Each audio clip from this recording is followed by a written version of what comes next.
Hi everyone, welcome back to my channel and to our mini-series titled Charity Work, the Reach Out Perspective. If this is your first time here, hi, my name is Crystalline and I am extremely passionate about charity work. This is episode 2. In today's episode, we are going to be looking at this issue that is basically on the lips of many, and that is the effects of COVID-19. And today's focus is going to be more on the effects of COVID-19 on charity work. A lot of our organizations have been affected by this, and definitely ReachOut is one of them. So today we're going to unpack some of these issues and look at what other people have been doing in the meantime, regardless of what's been happening. So stay tuned to learn more.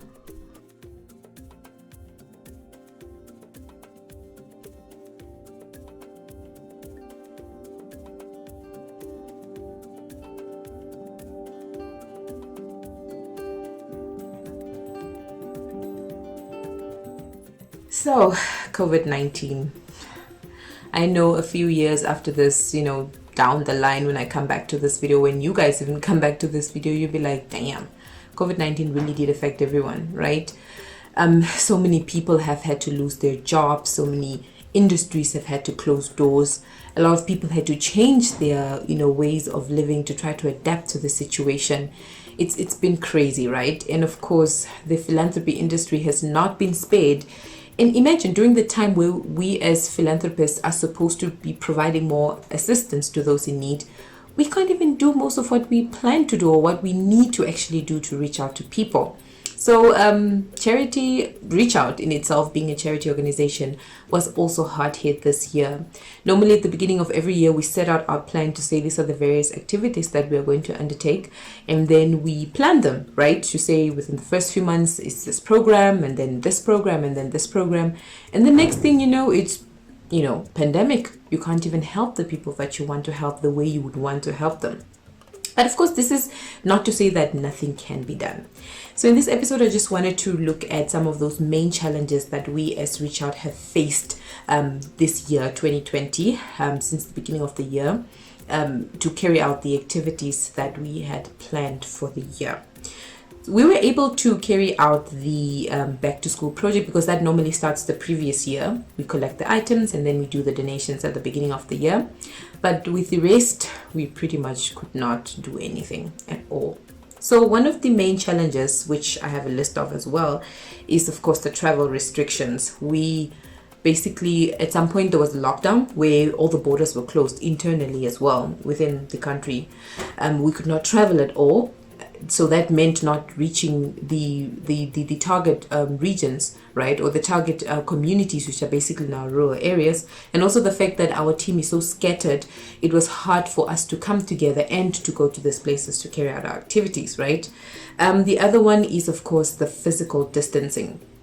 And I can just to comment, a few months back, a colleague and I had a conversation about what it actually means to be social distancing, right?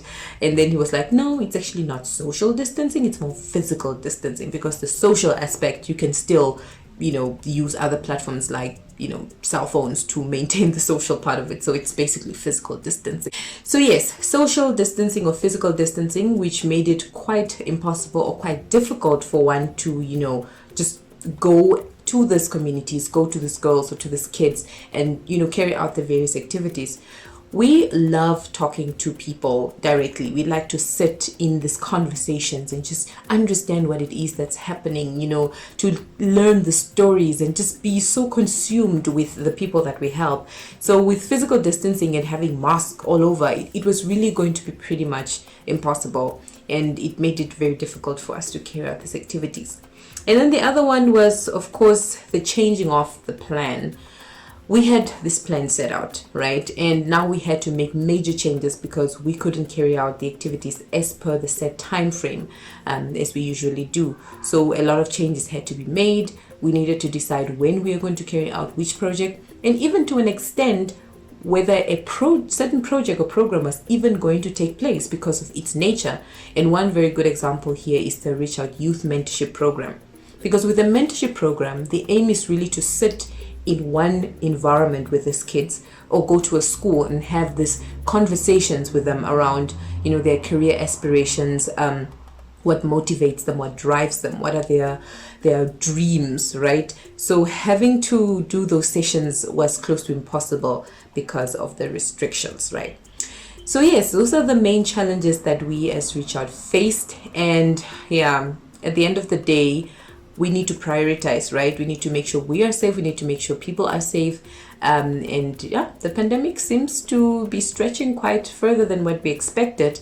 So it really calls for us to change the way we do things a little differently. Yeah, definitely.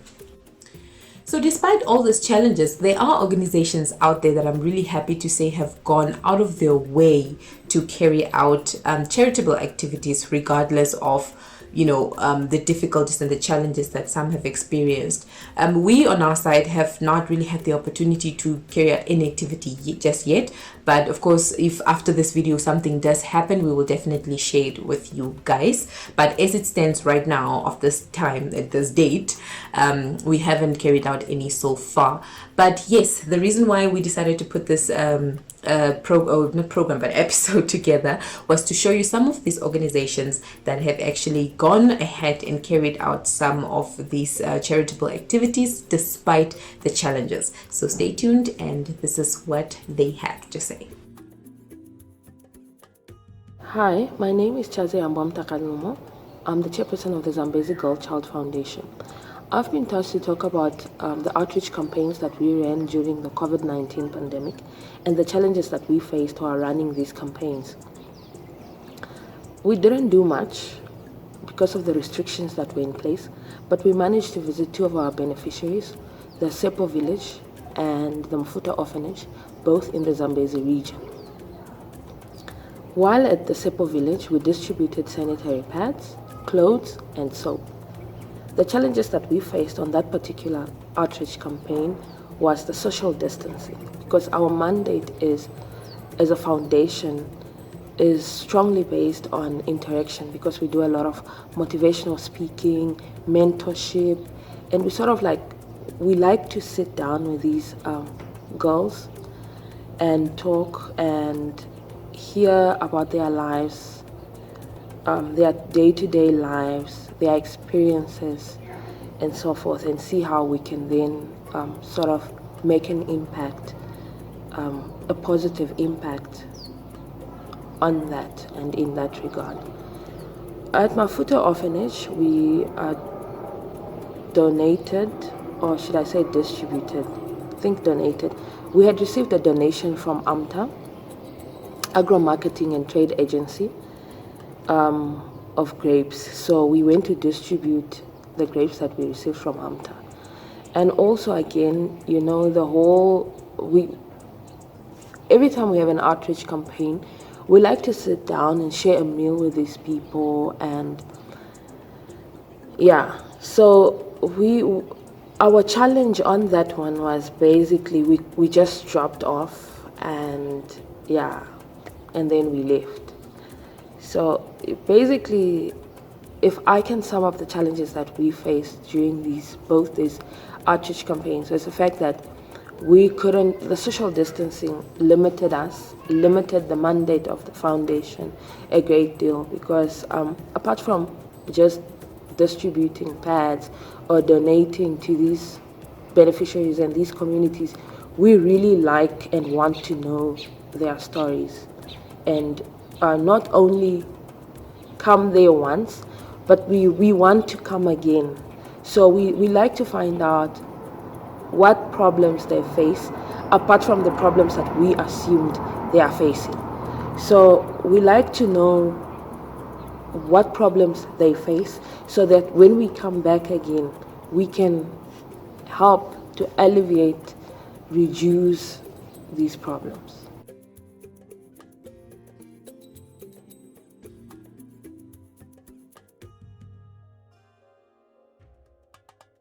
So my name is Peter Sivambo, known as Charlie. I'm one of the directors at Heal Our Land Foundation here in Windhoek. So our organization is not for profit, so ours is to help other organizations, to help the government in how can we best try to mitigate, solve, or just lend a helping hand to many things which are happening in society. So for example, gender-based violence, hunger, and all other things which are in our society, which are not good. And this time around of COVID-19, we have realized that not only realized, but it's also really a big concern, and also was, as it was also publicly announced by the President, His Excellency President Hage Geingob, that Namibians call upon each and everyone to come to the party and lend a helping hand. So on our side as an organization, we went out to Katutura Central, this under the leadership of Councillor Ambrosius Kanji, who assisted us that, no, let's go to your community, let's go to your place, let's go to Katutura, so that we also come to the party and help or assist whatever we have, whatever little we have. Let's also go and just give whatever we have. We know that it's small, but it will make a difference. So that's basically what we did. So yes, we prepared parcels of to benefit around about 50 households. Yes, and of which the councillor and his team prepared for us a list of households that needed these food items the most. And we went there. The place was well organized. The people were waiting for us, and yes, so it was orderly done. Namibian police, the Namibian Defense Force also came to ensure that there's order, there's peace, there's everything. So, and yes, we distributed the food items and all other household needs that we had, or that we prepared for the community. Yes, I should say that yes, challenge is always there.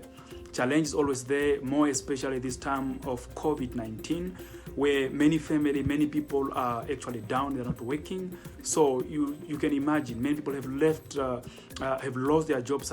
So income is a problem. So we prepared for 50, but we ended up, when we got there, we ended up like seeing a lot of households, a lot of people needing for our assistance.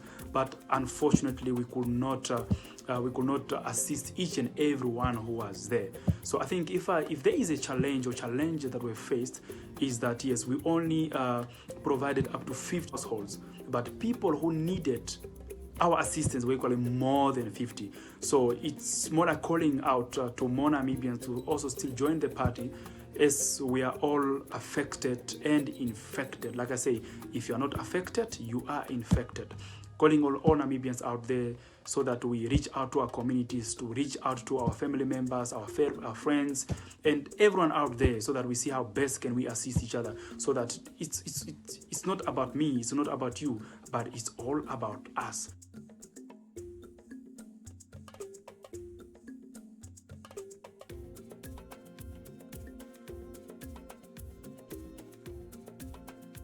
A huge thank you to the two representatives from the two organizations that we were able to represent in today's episode. I'm so happy that despite all the challenges that we may have gone through as ReachOut and probably other organizations, that there are really some out there that have gone beyond the restrictions to help people out there, because this is the time that a lot of people are in need, whether it's with food and shelter, and it's a very unfortunate situation out there. So thank you so much to you guys. If you are not part of the organizations that we just showcased, but are out there doing something to help these people, thank you from the bottom of our heart. We are so happy that you are out there doing your thing, helping these people, whether it's in your own capacity or joining another organization. We are really happy that that is still happening. And if you also have some ideas for us, despite the challenges, if you feel there's certain ways that we can still assist and you'd like to advise us, please do so in the comment section, or you can contact us directly. We will leave our contact information and of course our social media pages at the end of this video, so you can get in touch with us and share these ideas with us. We are more than welcome to receive, we love to receive these ideas, so we can see how best we can reach out to our people. The pandemic is real and it looks like it's gonna be around for quite a while, so we need to start thinking of different ways to reach out and help these people. Thank you so much for staying with me till the end of the episode. This is the series that I decided to put together for you guys to get to know who ReachOut is, titled Charity Work, the ReachOut Perspective. So I'll see you guys in the next episode. Thank you.